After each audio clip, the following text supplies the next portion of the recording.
I think this session is really about adaptation of formats in Asia, from Asia to Asia. And in this case, today we're going to talk about formats from Japan, from NHK to be precise, to different countries. One format was adapted in China, and the other one was adapted in Thailand. So we'll start with Nobu, who's been involved in both cases, and I'd like to, it's very important that a format is a structure, and the way that the format travels is through the transfer of expertise. So you need to make sure that the format has a strong structure in order to be localized and adapted into a situation that pleases the country, that fits with the culture and the language of the country adopting this format. So it's really an art to do this transformation, and we were talking earlier with Nobu, who had the opportunity to do, and we'll start talking about Dr. G, which is a format from NHK that was adapted into China. And Nobu, how did maybe go through a little bit through the story of Dr. G and how you got involved into the adaptation into China. Nobu Iso from NHK. Thank you very much for this opportunity. I've been producing the program for 35 years now, and especially I have been involved with the international co-productions for 25 years. And still producing the programs now at the company called NHK Enterprise. It's a production arm of NHK. So my concern is to produce something, but my boss told me at the beginning of this year, there's a problem with this format business. Chinese people want the Dr. G, which is not my program, but they are interested in Dr. G, but they only give us 2 months before the broadcast. And it's going to be stuck up and dead. You do something. That's what I was told. So I just came in and listen to what NHK creators say and what the Chinese people are saying, and I just tried to coordinate. That was my role. Oh. If I may, from what you've told me, there was a very successful format, Dr. G in Japan, and it was a format that took many months to develop, to produce the first 4 or 5 episodes. And you were also mentioning that the Chinese client wanted to produce this within 5 or 6 weeks, and there was objections to that. How did you solve that? Right. I think it's usual that the production people, creative people, they spend a lot of time and money and efforts into their program. So they cherish the program like their babies. So they don't want some other people to just play with it. And they didn't like the idea of only 5 weeks to finish the program. Mm-hmm. They thought, it's going to be a mocking up. Mm-hmm. Maybe Chinese people wanted a scripted format. It's called the Dr. G. The Dr. G is Dr. General. And he is going to train younger doctors in the studio and come to the conclusion of right diagnosis. And it's based on the real example of Dr. G.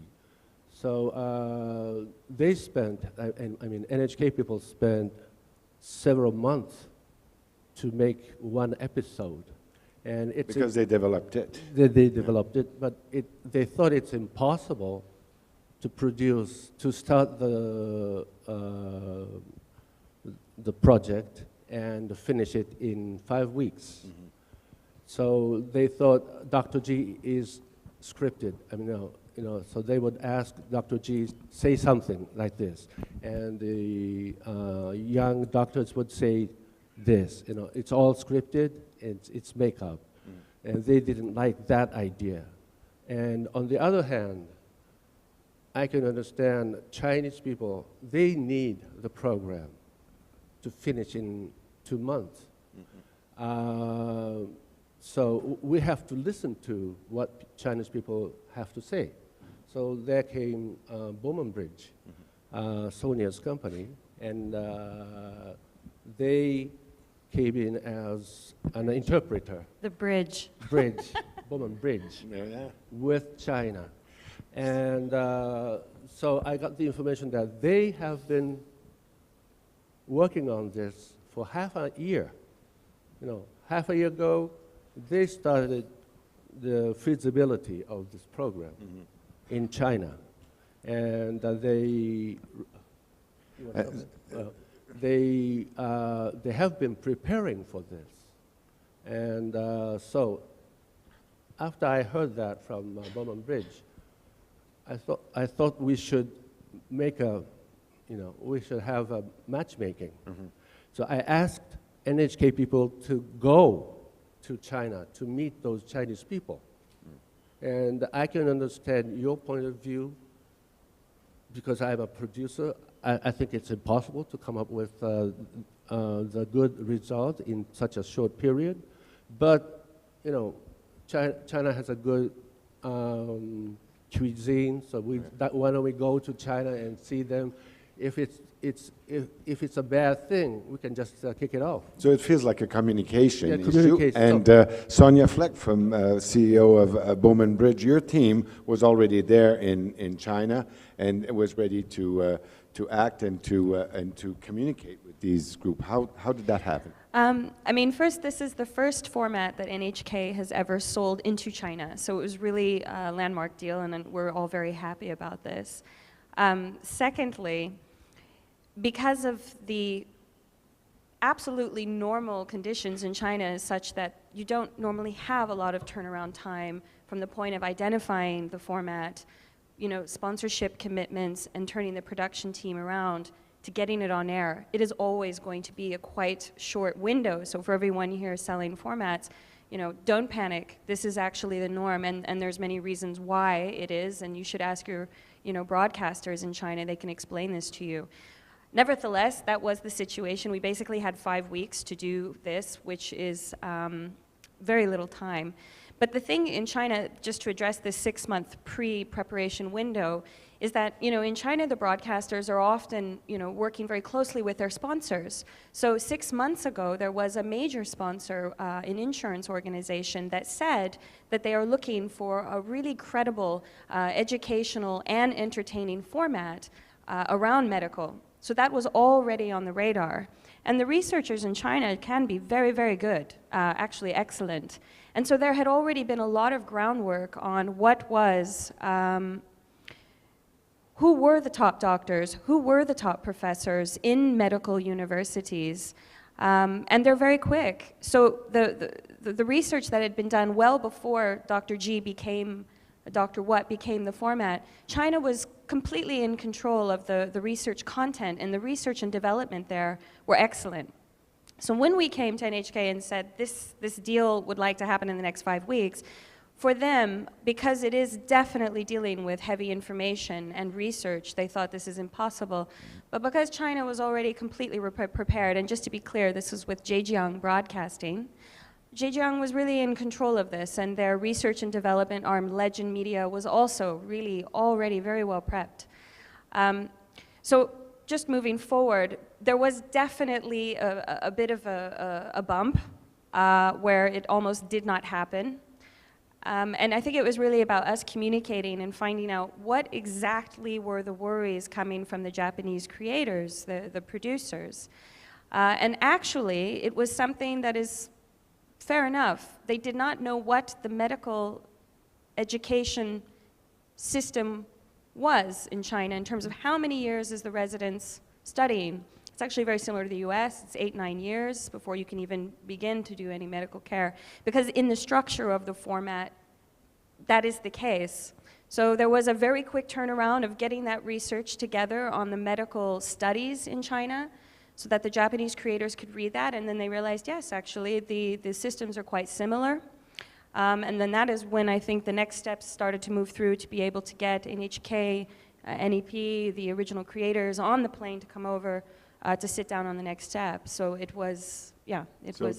So this encounter of two different cultures was reunited around a format structure. Yeah. When did both parties, Nobu, the question is for you, when did both parties have finally understood that the baby from NHK would be respected as its form, and when did the Chinese client found out that they had to respect some sort of a formula? I think that was the first meeting.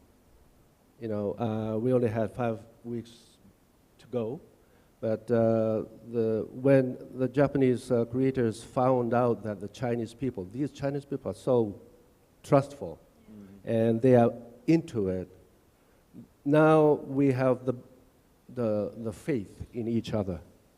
So things went through after that very quickly.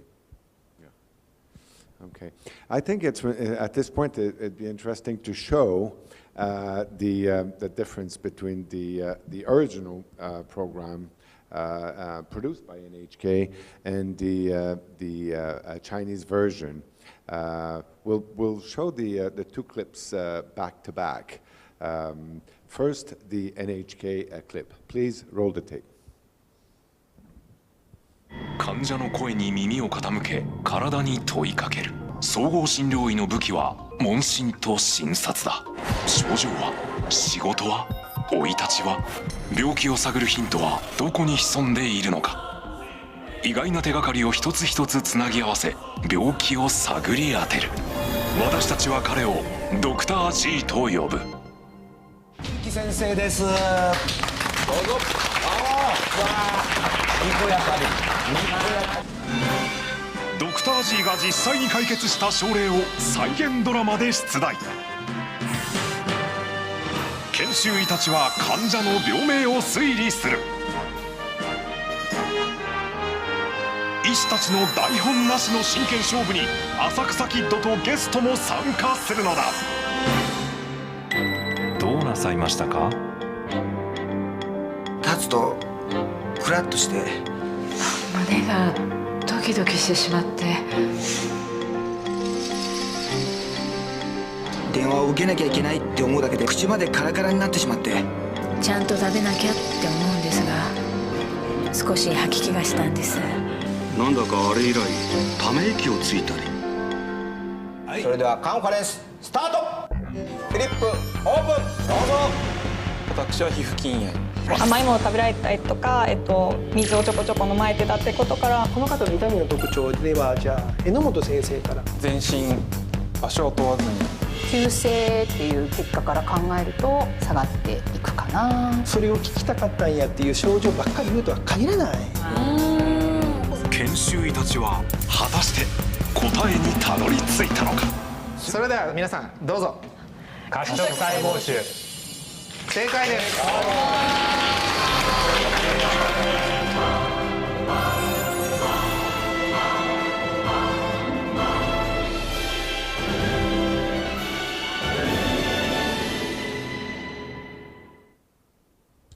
So now we're going to see. You see the NHK version is quite serious one, although there's activity. But let's look at the Chinese version now, please.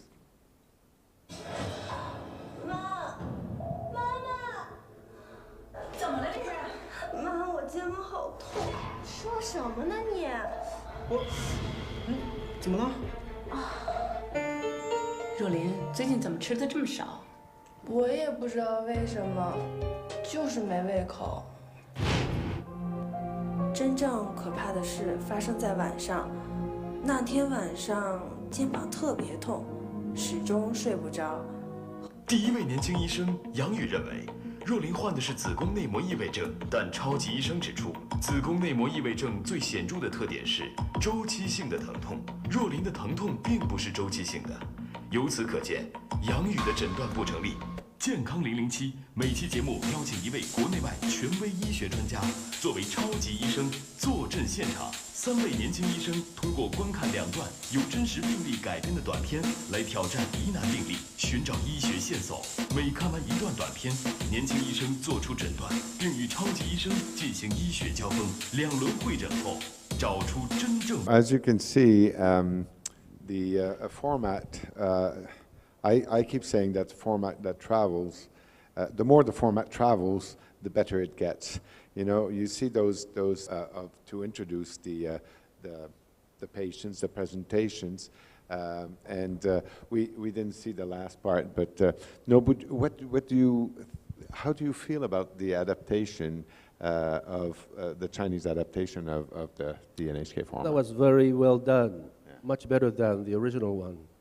I think the format means to come up with a better version of the original program. And they have done very well, more entertaining than the original one. I like it. The only thing I asked them to change is the studio set, because this conference is the key point of the program, the guts of the program. But when I saw their set,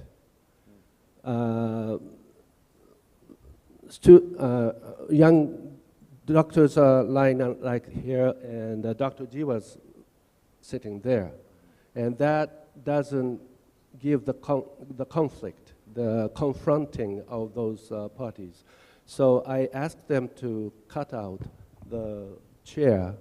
We don't want the Doctor General to sit in a luxury chair, but instead we want him to stand in front of the young doctors, and face to face he has to train those youngsters.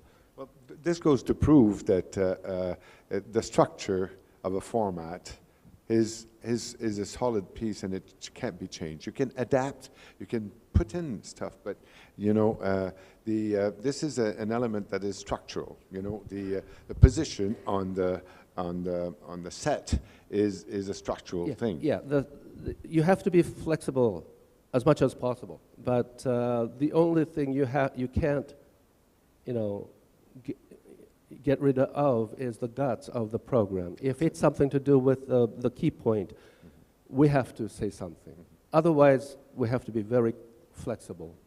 Sonia, how did your team manage to how did your team get involved into the actual production, and did you follow through on after that meeting with the different producers? We sort of separated in the team because Ejana Te works with us.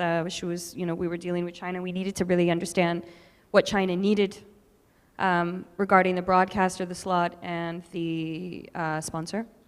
On the other hand, we needed to really understand the essence of this format with NHK and the original producers who created this. We had to take this is the first time we've ever actually really had to dig into the concept of the show in a truly academic manner, because culturally speaking, in China you've got a lot of Chinese medicine as well, which I think can be very effective actually. But it is, dealing with resident interns who are educated at, medical universities and the programs in which they're educated. So us digging into it was very much on that level to make sure that the integrity of the show, because, at the end of the day, we are all here to make entertainment, but really this show is very important in terms of public message. And these kids, or these young adults, these people are educated in your best universities in every one of your countries. So it's very important that the credibility and the integrity of the show is kept. And we underestimate small things, but what he mentioned about that stage set, actually there's a segment in the show where the doctor is going to really start pushing them in terms of their own knowledge. And if you're representing, the National University of, and you completely fall through, and that was their concern, that because of the window of time, it would seem fake, that it would almost seem rehearsed, just simply because of time. It wouldn't come off as credible either. And so it was important that the doctor that we chose was someone completely, respected within the country. And that, too, is not an easy fit. Mm-hmm. But all that happened, if I answered your question. So, gives you the importance of the communication once again, I think, between the two parties. I'd like to, at this point, to show you another format from NHK that has been adapted this time in Thailand. Could we look at the tape first, and then we'll talk about it more. The new anatomy show offers a great mix of science and entertainment. It's all about the mysteries of the human body, and it's perfect for the whole family. On this show, learning becomes a game as rival presenters use fun experiments and larger-than-life models to explore intriguing questions like, how can some people see music?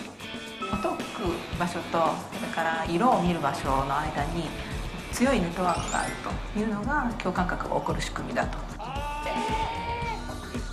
And how can sensory deprivation be overcome? 50時間を過ぎるとほとんどの人が幻覚に襲われ、続いて激しい興奮や無気力状態に陥りました。There's something to learn and something to enjoy for everyone, every episode. The entertaining, educational new anatomy show. And maybe we just move on to show the Thai adaptation to that. มหัศจรรย์พันกายไข่ไต่ชินโชกติกามหัศจรรย์พันกายไข่ไต่ชินโชพิธีกรจะเป็นผู้ตั้งโจทย์โดยมีพรีเซนเตอร์ฝ่ายแดงและฝ่ายน้ำเงินเป็นผู้นำเสนอแนวความคิดโดยฝ่ายหนึ่งจะพรีเซนต์เรื่องจริงที่ถูกต้องส่วนอีกฝ่ายจะหลอกคุณให้หลงเชื่อ และแขกรับเชิญทั้ง3คนจะต้องเลือกเชื่อพรีเซนเตอร์ฝ่ายใดฝ่ายหนึ่งโดยอาศัยการตัดสินใจจากการโหวตของผู้ชมในห้องส่ง50 คนแขกรับเชิญที่เลือกเชื่อคนผิดก็จะโดนทำโทษจากรายการ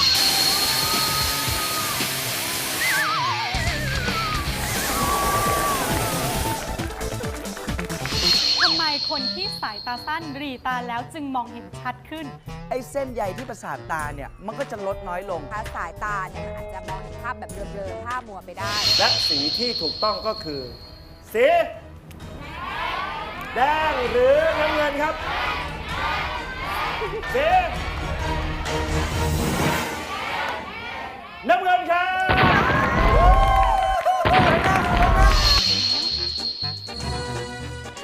ผู้หญิงที่เธอไม่รู้จักกำลังคล่อมตัวเธออยู่การทดลองครั้งยิ่งใหญ่ครั้งนี้กับคุณคาโต้ผู้ทรมานกับการโดนผีอำกันเลยง่วงมากเลยครับคุณคาโต้ครับฮะเป็นไงบ้างครับโดนแล้วค่ะเคยสงสัยไหมคะว่าทำไมเมื่อเราดื่มสุราหรือเครื่องดื่มแอลกอฮอล์มากๆแอลกอฮอล์ก่อมะเร็งได้หลายกลไกท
Facebook นะคะพิมพ์เข้าไปเลยนะคะ Google ก็ได้ค่ะพิมพ์คำว่ามหัศจรรย์พันกายนะคะแล้วก็เข้าไปกดไลค์ที่แฟนเพจมหัศจรรย์พันกายก็จะสามารถติดตามข้อมูลข่าวสารรวมถึงเล่นเกมแล้วก็ได้รางวัลไปจากเราด้วยค่ะ มหัศจรรย์พันกายไข่ไต่ชินโช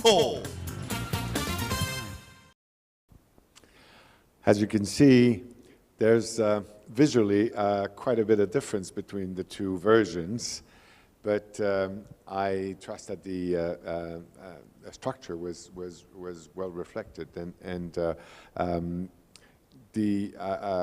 essentially the culture of those two countries are obviously different, but how do you feel, Nobu, that the structure was respected? The essence of the format itself was carried forward. Yeah, it's well respected, but the Thai version is more entertaining and more animated than our original ones. I like it very much because format means again to make something to create something new and better than the original one.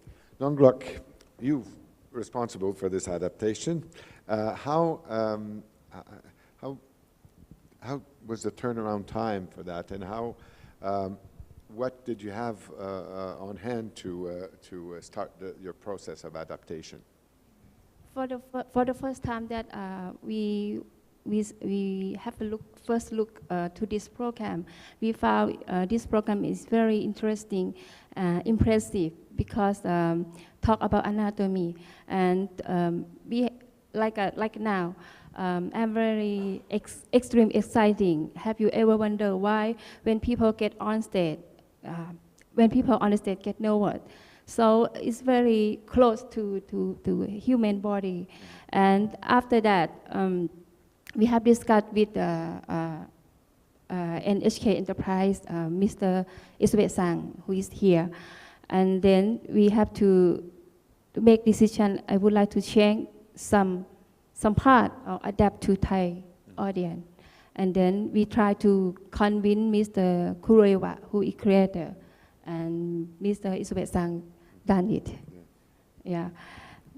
So, but because there's as Nobu was saying, there's more activity, there's more variety involved in your version. Mm-hmm. Is it because you had a different time slot? Is it because your culture is reflected differently? Is it prime time or? Yes, it's prime time, but the problem in Thailand is almost at the other channel. The prime time is a drama series TV. So, but because MCOT, we have concept about knowledge-based society. We try to educate people by our program. So, and because drama series is an entertainment program, so this. From the original one, it look like a educate people, maybe a little bit serious. So we try to get the target audience who prefer the entertainment, and we adapt to edutainment. Yeah. So if you are broadcasting, traditionally the broadcast you said in prime time is mostly drama or movies or so it's counter-programming. Did it generate more viewers in your case? Yes, of course. We successful about rating, and urban family and the middle class who has a background of educate. Right. So it be quite success. Very interesting. We have received a few questions here. Please, we'll look at the questions a little later, but could you, if somebody wants to address the question to anybody in particular, just mention who. And I'd like to ask this question to Nobu, maybe. If the structural elements clash with the local values, do you think that the format should be localized, or is it a deal breaker? I think it should be localized. My motto is market decides. Let's say I'm working with Thai people. Where's the market? It's in Thai, not Japan. So we are not the creator anymore. They are the creator of the new version. So they know the market. So market decides whatever they want to do. They should have freedom to do it, except for the core of the structure. And we tried to compromise. Well, actually, I brought in NHK's creators to Bangkok to discuss the things. They said no's to many things. Like, okay, the original program had 2 themes, and each theme has a presenter. And we just listen to their presentation, and the audience vote for which one is more interesting. Right. That's all. But they came up with a better idea to make it animated. Each episode has 2 presenters, man and a woman. And one of them is correct, the other is wrong. And the audience and the guests have to guess which is correct, and you vote for it. And if it's more getting people involved into it. And the original people said, no, that's not the idea. But I said, listen to the market. And I convinced them to say yes. And then they gave me another headache of punishment. And original people said definitely no punishment. But listen to what they have in mind. And it's a game, something like a game. Yeah. Like if the theme is, why do we always have room for dessert or sweets? Okay, some guest voted for the wrong answer. He should get punishment. This punishment is a table of cakes, so many cakes. He has to eat all of them. He enjoyed it, not the punishment anyway. So those who voted for the correct one also joined, and they just enjoyed eating. Yeah. So it's not really a punishment. So NHK people said, okay, in that case, we say yes. So listen to whatever the new creators say is very important, the communication. So why did you feel that it was important to add those elements, those semi-structural elements, actually? Why did you feel it was important to add that? Is it because your version was longer? Is it because you felt that it was more important for your viewers to have that? For punishment? Well, the 2 elements, Because for the first time that the original, the people from NHK say no. But because we would like to make more entertainment, and why we do punishment, because from the NHK already say you should give the right answer, because they concerned about the audience will get the wrong answer. They will remember wrong answer. So they concerned if you give the wrong answer to the audience, it means maybe they remember the wrong answer in their life. So why we have the put the second part to punishment is mean if some is a guest, they get the wrong answer. The audience will know more that this is the wrong. You don't remember this answer. So, and the punish part is more funny, more entertainment. We don't do like a strong punishment. We just want to try to create a funny punishment to make everyone laugh, everyone happy, like that. I understand that NHK as a public broadcaster is more serious than other broadcasters in Japan or anywhere else. Would you recommend to your peers in NHK to adopt these new elements into their structure if they were to present this show again? Well, if they listen to just one old producer, I would say yes. Good. Let's look at some of the questions we have here. We've had other questions. Do you believe that only non-scripted formats can travel within the continent, or can we also see scripted formats doing well in the coming years as well? Sonia, you want to try answering this? So the question is, I repeat, do you believe only non-scripted formats can travel within the continent, or can we also see scripted formats doing well in the coming years? I mean, we're already starting to see that. Okay, so this would be my opinion on that. The non-scripted has definitely been the most popular for a variety of reasons. If you're looking at Southeast Asia, budgets have been an issue. More controlled studio-based formats tended to be the larger appeal.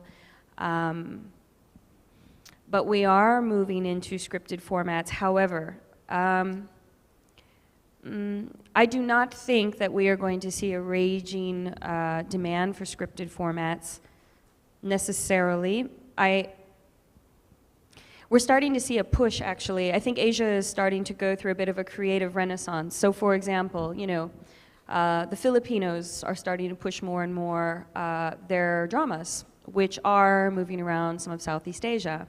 Korea is certainly on the rise, and their scripted is moving. It's been picked up even outside of Asia. It's been picked up in the US. Asia is consuming the Korean drama, and their adaptations are happening. I think each of the countries, we're seeing pavilions now at the markets from Thailand. There's more money going into their drama. These economies are all on the rise. So when you talk about scripted drama, I would say yes, we're starting to see more of this moving around. But I do still think that in general, the number one non-scripted side of the format business will continue. But every one of these markets is starting to come out with jewels. They're well produced, they're well researched. We're certainly seeing a lot of synergy. India is a very big consumer of scripted formats. So if you have good drama series, then that is a market you should be looking at. Yeah. Good. Another question popped up here. How do you know whether a format suits your culture or audience taste? How do you know whether a format suits your culture or audience taste? You want to take a crack at this? Yes.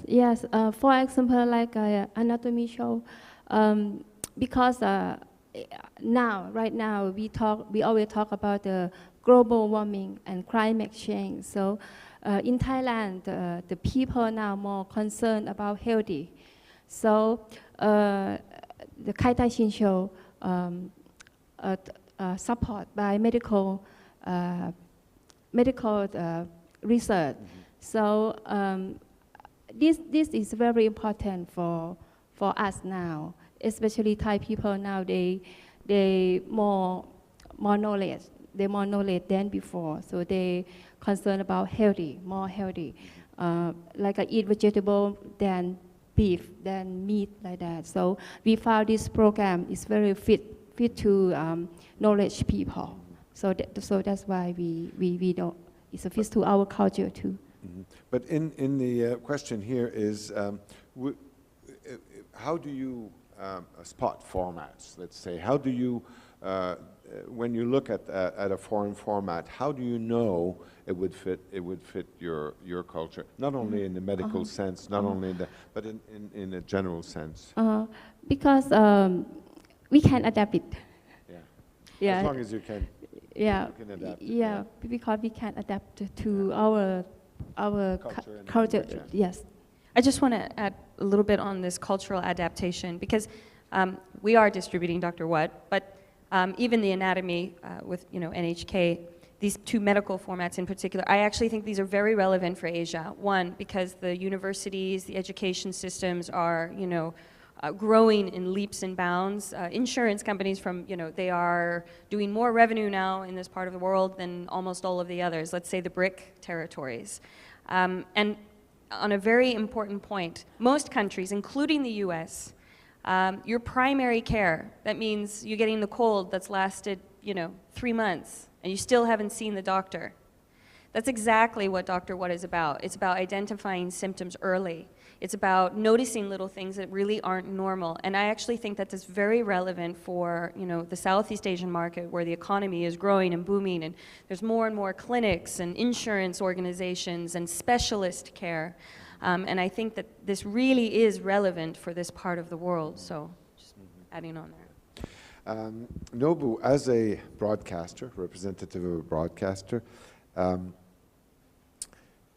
Japan is not well known for buying formats, and I'm not aware of any foreign formats that have broken through in Japan.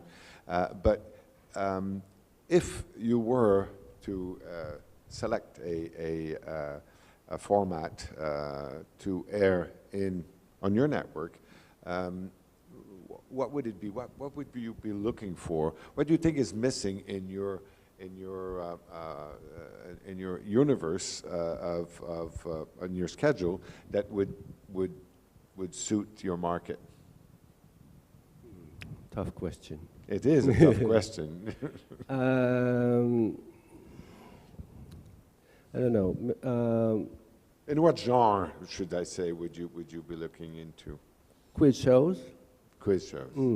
And more entertaining programs. Because, as you said, NHK is a public broadcaster and do not want our shows too showy.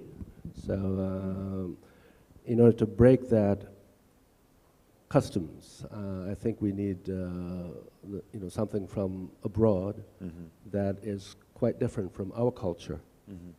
Yeah, something that would bring some differences. Yeah, differences. Yeah, so formatting, it means not just the exchange of ideas or programs, but it's also the exchange of ways of thinking and culture.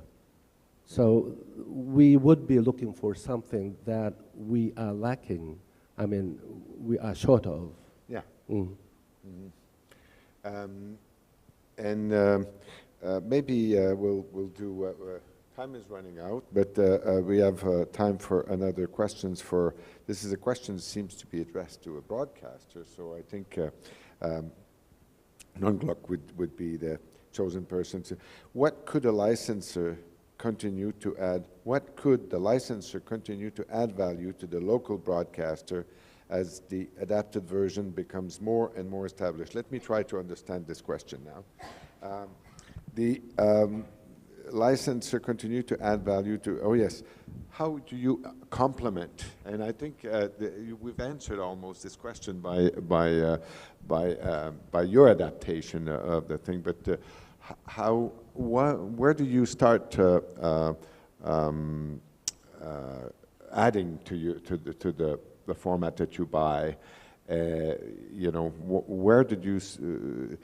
How did you add the complement to the existing format? In my point of view, you've answered that question by telling us that you needed more, because you're prime time, you needed to have more entertainment to it.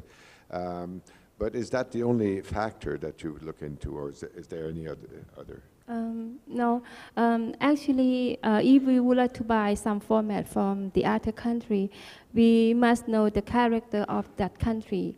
In Thailand, if we talk about Japan, we just think about the high technology. The something is very technology. So if we buy the format from Japan should be something that Thai people couldn't find like this, like a Kai Tai Chin show. Right. So the strong content, not only entertainment, but the VTR, the research, medical research, that is very important. But we just put like some topping to more interesting, to more attract for the audience. Yeah. Thank you very much. Sonia Fleck from Bowman Bridge, thank you. Nobu Isope from NHK, thank you. And thank you, Nonglok Zhao, for participating. And I hope you all enjoyed this. The panelists here, thank you.